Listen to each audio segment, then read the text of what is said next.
यशवंतजी, तुम्हाला पण माझी विनंती असणार आहे की जिथे जिथे तुमचं कार्यक्रम असेल, प्रवचन असेल, मार्गदर्शन असेल, त्या त्या ठिकाणी मार्गदर्शन करीत असताना शिक्षणाकडे विशेष लक्ष पालकांनी दिलं पाहिजे, असं विनंती आव्हान प्रत्येक कार्यक्रमात आपल्याला करण्याची गरज आहे. मला अतिशय नम्रतेने सांगायचं आहे की जोपर्यंत आपली मुलं शिकत नाही, शिकून सवरून मोठी होत नाही, तोपर्यंत आपल्या कुटुंबाची, आपल्या समाजाची, आपल्या देशाची, आपल्या राज्याची प्रगती होऊ शकत नाही. आणि म्हणून आपल्या कुटुंबातली मुलं शिकली पाहिजे, ती मोठी झाली पाहिजे.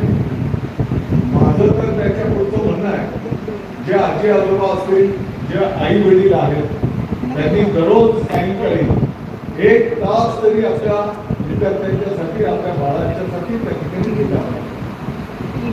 त्यांना आज शाळेमध्ये काय शिकवलं, तुला शिकत असताना काही अडचण आली का, त्यांच्याशी तुम्ही संवाद साधला पाहिजे. त्यांच्याशी संवाद साधत असताना कदाचित काही चांगल्या गोष्टी ते तुमच्या कानावर घालतील. काही छोटी आडी अडचण असेल तर ती सोडवण्याची जबाबदारी माझ्यासारख्या कार्यकर्त्याची त्या ठिकाणी आहे. आणि म्हणून शिक्षण याला सर्वोच्च प्राधान्य आपण त्या ठिकाणी दिलं पाहिजे, अशी माझी आपल्याला या निमित्ताने विनंती असणार आहे.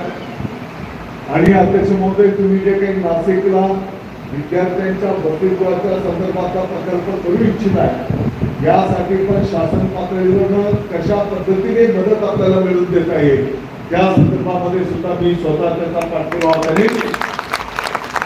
शेवटी हे काही कोणाचे व्यक्तिगत विषय नाही आहेत.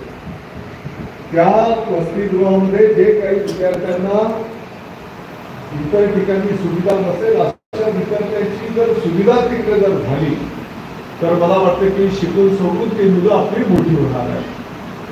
आणि म्हणून निश्चितपणे या संदर्भामध्ये जे जे काही आपल्याला करावं लागेल ते आपण सगळेजण मिळून निश्चितपणे करूया, एवढंच मी या निमित्ताने अतिशय नम्रतेने सांगू इच्छितो. या ठिकाणी बोलत असताना आमच्या गोसावी साहेबांनी म्हणजे या कार्याचा अहवाल पुढच्या पुढच्या ठिकाणचा जो कार्यक्रम होईल त्या ठिकाणी आपण प्रदर्शित करणार आहोत, म्हणजे चांगली गोष्ट आहे. आणि नुसतं सटाणा, मालेगाव, देवळा याच्या पुरतं मर्यादित न राहता राज्यव्यापी जरी कार्यक्रमाची जबाबदारी तुम्ही मालेगावला दिली तर त्याचं स्वागत त्या ठिकाणी असणार आहे. आणि तो कार्यक्रम काही नुसतं समाजापुरता मर्यादित असणार नाही. आता इथं बसलेले पण आपण सगळे लोक नेहमी एकमेकांच्या सुख दुःखामध्ये आपण सहभागी असतो. आणि म्हणून समाजाच्या पलीकडे जाऊ, मला वाटतं की हीच तर खरी शिकवण छत्रपती शिवाजी महाराजांची आपल्याला त्या ठिकाणी आहे. आणि म्हणून राज्यव्यापी जरी जबाबदारी मालेगाववर दिली तरी सर्व मालेगाव एकत्र येऊन ती जबाबदारी त्या ठिकाणी स्वीकारेल आणि भव्य दिव्य कार्यक्रम यशस्वीरित्या पार पाडण्याची जबाबदारी आमच्या मालेगावकरांची त्या ठिकाणी असणार. मला वाटतं की मी वेळेचं भान ठेवतो. पुढेही आणखी विद्यार्थ्यांच्या संदर्भातले कार्यक्रम त्या ठिकाणी आहेत. ज्या ज्या विद्यार्थ्यांनी अतिशय कष्टपूर्वक अभ्यास केला, यश संपादन केलं, त्या सर्वांचं अभिनंदन. आणि इतर विद्यार्थ्यांनी या विद्यार्थ्यांचं अनुकरण करावं अशी मी त्या विद्यार्थ्यांना विनंती, आव्हान या निमित्ताने करू इच्छितो. आपण जर बघितलं असेल तर माननीय मुख्यमंत्री महोदय फडणवीस साहेब, माननीय उपमुख्यमंत्री महोदय एकनाथजी शिंदे साहेब, अजितदादा पवार साहेबांनी शालेय शिक्षण विभागाची जबाबदारी आपल्या मालेगाव नाशिक जिल्ह्यावर दिलेली आहे.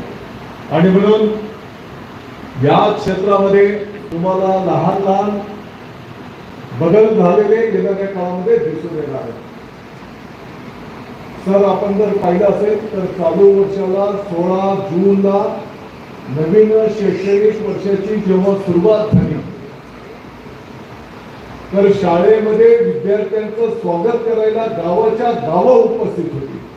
मला वाटतं की राज्याच्या इतिहासामध्ये पहिल्यांदाच प्रत्येक गावात